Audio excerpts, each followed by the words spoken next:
What's going on, guys? Welcome back to the channel, and today we're going to be going over my Bouldercane bear build here for Season 5, and this is actually one of my favorite Druid builds to make each season. Now, before we get started, I did want to mention that I did do some small adjustments to my builds, as well as add a Petrify variation to my Storm Slide build, and a link to all of those builds is down in the description of this video if you are interested. Also, I did make a post on YouTube that I will be swapping over to Twitch for all of my live streams, so we will be covering the PTR as well as the remainder of Season 5 going into Season 6, and I do have plans to eventually dual stream on Twitch and YouTube. I just don't have everything set up for that right now, so if you are interested, you can find me over there at NikoWrex, exactly the same as I am on YouTube. But now that we've gotten all of that out of the way, let's go ahead and go over the build.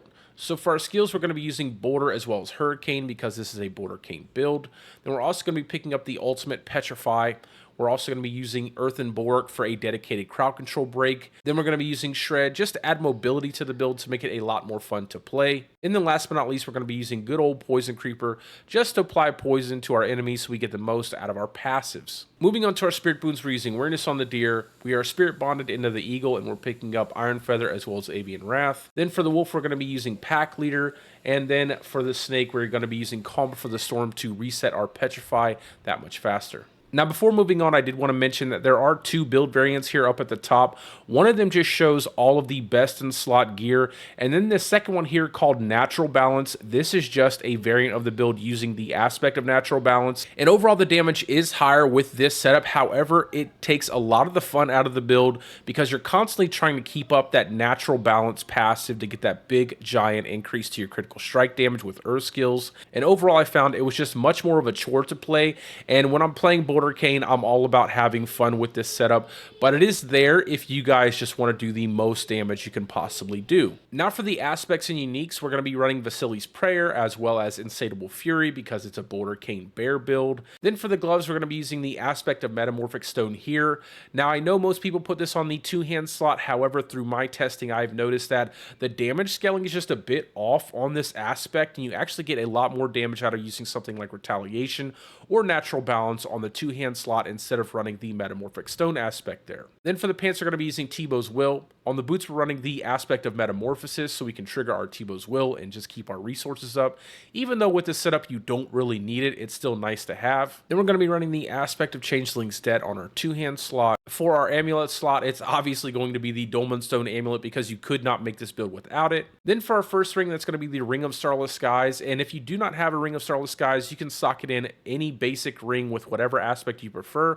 I would only suggest that you run the Temp ring that gives you resources back when you cast Wrath skills. And the reason for that is because Boulder has been changed this season. It now has both the Wrath and Core skill tag, so you can benefit from the ranks to Wrath skills on your Dolmen Stone amulet.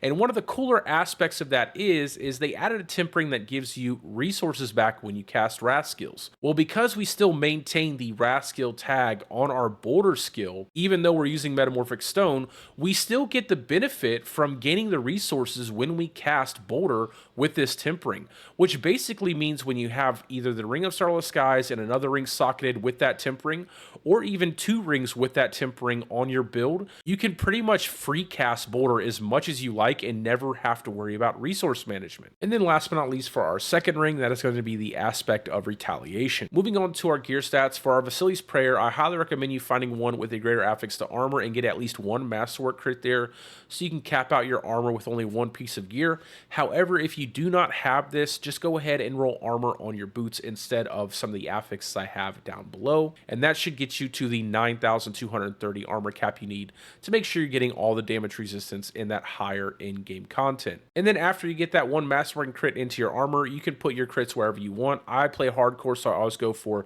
defensive posture, but willpower is a perfect choice as well. Moving on to our Insatiable Fury, we're going to be looking to get all of our Masterwork crits into Earth Sign Strengths bonus. Then for our gloves, we're going to be running Critical Strike Chance, Max Life, and then ranks to core skills with all of your Masterwork crits there. And then for our Temp rings, we're using damage to crowd control enemies as well as Petrify duration. For our Tebos, we'll get as many Masterwork crits into damage reduction while unstoppable. Then for our boots, we're going to be looking for attacks reduce evades cooldown, max life, spirit per second, and then ranks to Boulder with all of your Masterwork crits into that affix. And then for our Temp rings, we're using movement speed as well as more Petrify Petrify duration. However, if you would prefer, you can run some kind of lucky hit chance to crowd control an enemy. On the weapon slot, we are going to be using a pole arm for the vulnerability damage. However, you can also run a two-hand mace here as well. Then we're going willpower, max life, critical strike damage with 2 masterwork crits here, and then earth critical strike chance tempering with 1 masterwork crit, followed by hurricane duration. Now you could run chance to double cast boulder.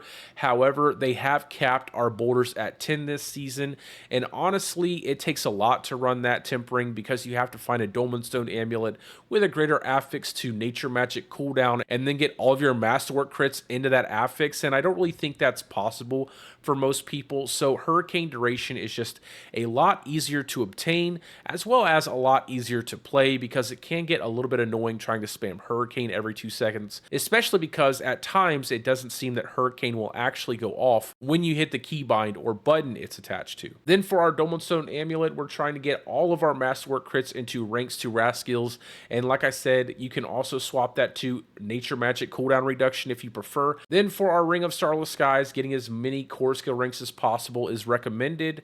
And then for our last ring, we're running willpower, crit strike chance, lucky hit chance to make enemies vulnerable, and I get a lot of procs out of this actually, so it's a pretty viable way to cause vulnerability on your enemies. And then for the temperings, we're using more damage to crowd control enemies to cap out our Earth and Devastation node, and then we're getting the resource tempering. Casting wrath skills restores primary resource. Now moving on to our gems, we're using emeralds on the weapon, rubies on the armor, and then all diamonds on our jewelry pieces. Onto the skill tree, we're just putting 2 points here into claw to unlock our core skill tree. For our core skills, we're going 1 point Heart of the Wild into 3 points Wild Impulses. Then we're going 1 point Shred into Primal Shred, so we always have the dash available. Then we're going 1 point Predatory Instinct into 3 points Iron Fur for that damage reduction. Onto our defensive tree, we're going 1 point Earthen Bulwark into Enhanced Earthen Bulwark for the Unstoppable. For the companion tree, we're just grabbing 1 point into Poison Creeper. Onto our Wrath skill tree, we're going 1 point Hurricane into Savage Hurricane to give us that damage reduction. Now, that's really just because I play hardcore. If you play softcore, it's perfectly fine if you grab Natural Hurricane for a little bit more chance to apply Vulnerable to your enemies. Then for Boulder, we're going 5 points into Boulder and then moving into Natural Boulder so we get the crit chance while we have Fortify. Then we're grabbing 1 point Crushing Earth, 1 point Safeguard, and then 3 points into Stone Guard. Then we're picking up 1 point Neurotoxin into 3 points in Venom, and then 3 points Mending and 3 points Provocation. Now, because this build relies on overpowers to get a lot of its damage, I highly recommend that you go into your gameplay settings and turn off all of your damage numbers except for overpower, so that way you actually know when you have an overpowered boulder circling in your hurricane. Moving on to our ultimate skill tree, we're going 1 point Petrify into Supreme Petrify. Then we're grabbing 3 points Defiance, 3 points Natural Disaster, and 1 point into Circle of Life. And then we're grabbing 3 points Quick Shift into 3 points Heightened Senses. And then for our key passive, it's going to be Earth Sign Strength. Moving on to our Paragon boards, for our starter board, we're going to be slotting in Spirit here and picking up a few extra dexterity nodes just to increase our critical strike damage. For our second board, that's going to be Survival Instincts. We are going to be picking up the Legendary node, and then we're also going to be socketing in the Outmatch glyph here. For the third board, that's going to be the Constricting Tendrils board, and we're slotting in Fang and Claw here. Then for our fourth board, that's going to be the Ancestral Guidance board, and we are going to be picking up the Legendary node here, as well as socketing in Werebear. Now, if you would prefer something with a little bit more damage, you can swap out Werebear for something like Tectonic.